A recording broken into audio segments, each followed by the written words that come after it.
The movie starts with Nick, a short-tempered man, sitting with his therapist.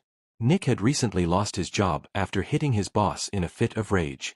He tells the therapist that his boss had insulted him in front of everyone, so he lashed out to save his reputation.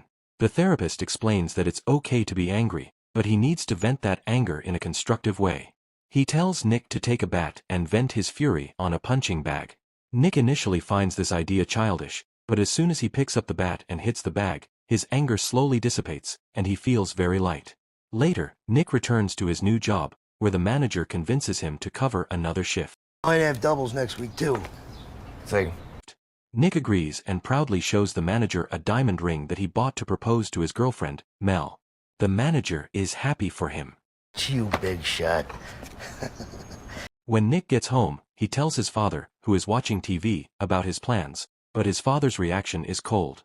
He tells Nick about his own failed marriage, since Nick's mother had also left him. Marriage is a disappointment, all right? Look at your mother. But Nick insists that Mel is different, so his father gives him good wishes with a half-empty heart. Nick goes to Mel's apartment and finds a note in the kitchen saying she has gone to teach her night classes. The next morning, Nick meets Mel, who is happy that Nick has finally started therapy. The next evening, Nick takes Mel to a fancy restaurant for a special date. Everything is going perfectly, but just as Nick is about to take out the ring, a waiter suddenly brings a dessert menu. Nick stops, lets Mel order her favorite things, and nervously goes to the restroom to practice proposing again. But then, in the restroom, he overhears two waiters bad-mouthing Mel, and his mind snaps. In anger, he badly beats one of the waiters. He realizes his mistake, but by then, the waiter goes into a coma. Nick goes to jail for a year, where he meets Musa, who is his cellmate. When Musa asks Nick how he came here, Nick tells him his story of beating a waiter. Musa looks at Nick's hand and realizes that Nick is an angry man. The next morning, Musa tells Nick his own story, warning him, anger ruins lives. He reveals that he was just like Nick before. In a fit of anger one day, he killed his friend and ended up in jail. He used to blame his friend first, but the truth is that his anger sent him to jail. He explains to Nick, if you don't let go of your anger, you'll come back here. A year later, Nick is released from jail. When he returns home, his father welcomes him with disappointment. He tells Nick that Mel had to leave their apartment because she couldn't afford the rent alone. Nick's father's medicines have also been stopped because his insurance stopped paying. His hands are even starting to tremble, but he dismisses it, saying, "What difference does it make now? The medicines also don't work anymore." Nick goes to meet Mel, who now lives in a cheap apartment. Mel is not happy to see him, but invites him in to return his belongings. Her apartment is very small, and her fridge is broken. Mel taunts him, reminding him that she used to have a nice home and a working fridge. But someone couldn't control their temper.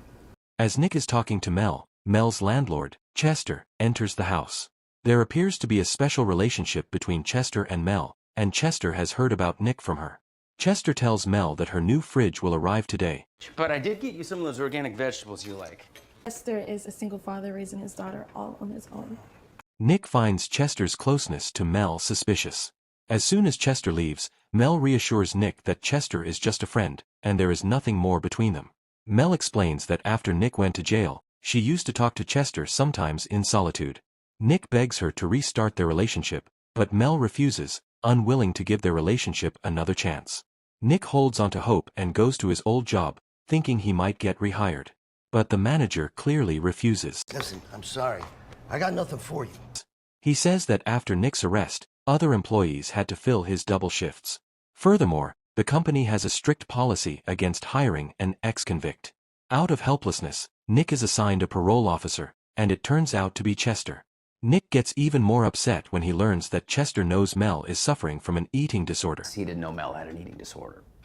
Nick is surprised that Mel shared such a personal matter with Chester. But Chester explains that there is nothing between him and Mel. She simply shared the information one day while they were drinking coffee.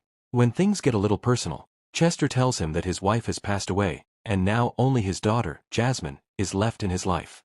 In the conversation, Nick also mentions that he has served his punishment, but is now barely surviving with a low-wage job. So, like a good human being, Chester gives Nick a job reference so that Nick can take care of his and Mel's life again. Nick goes to the place Chester mentioned and gets a job as a night shift security guard. He does not like this job, but he has no alternative, so he agrees. He immediately calls Mel, gives her the good news of getting a job, and convinces her to meet him for coffee. In the evening, the two meet in their favorite cafe. Mel still has love for Nick, but she is afraid that trusting Nick again will only lead to more heartbreak. While the two are holding hands and talking, Chester watches from outside and is visibly jealous. The next day, Chester makes an excuse to reach Mel's house to fix her door, and invites Mel to his daughter's birthday party. But when Mel tells him that she has already planned to meet Nick on Sunday, Chester is unable to hide his emotions and asks, "Are you two going to be together again?" Mel avoids the question with a slight smile, saying only, "Let's see what happens next." Mel's words only intensify Chester's jealousy. Chester immediately calls Nick's boss and forces him to call Nick to work on Sunday. The boss first refuses, saying all the shifts on Sunday are already full, but he has to agree to Chester's insistence. In his helplessness, the boss calls Nick and clearly tells him to come in on Sunday, or the job is gone.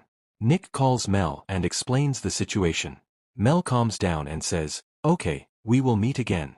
This will also give me a chance to go to Chester's daughter's birthday party on Sunday." This starts to hurt Nick. Mel asks, "Are you not feeling bad?"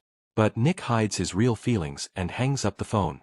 He goes out and hits the trash bin with a baseball bat to vent his anger, just as the therapist told him. On Sunday, when Nick reaches work, he sees that the other guard is already there. He talks to the boss and immediately understands that he has been called in for no reason. On the other hand, when Mel reaches Chester's party, she is surprised that there are no guests. Only Chester and his daughter, Jasmine, are there. Chester claims the other kids had the flu, so he has not called anyone else. In a little while, Nick also reaches there. At the party, his anger explodes upon seeing only 3 people. Mel gets annoyed and says, "Nick, I can't tolerate all this anymore." So Nick leaves in anger. Chester tries to stop Nick as a show. When Mel also starts to go, Chester pretends to be good and gives her half a birthday cake.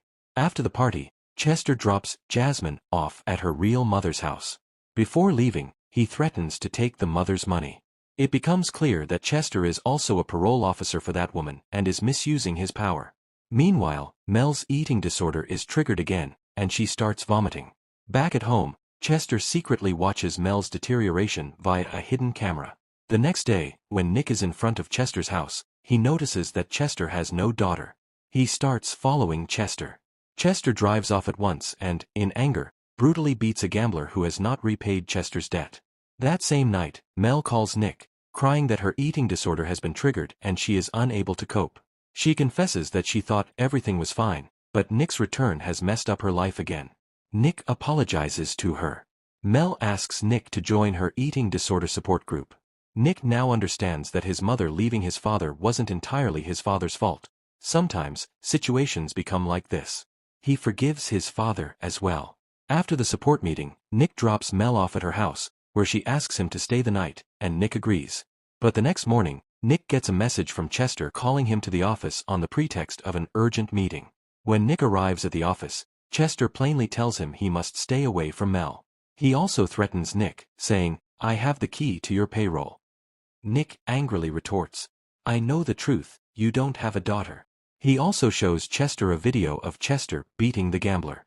Nick understands that Chester is not a good person. But Chester smiles and says, "Who will believe you? You are an ex-convict, and I am a parole officer. No one will believe you." Chester points a gun at Nick and warns him that if he doesn't listen, his life will be ruined. Mel is now happy with Nick and suggests they look for a new house together to move forward.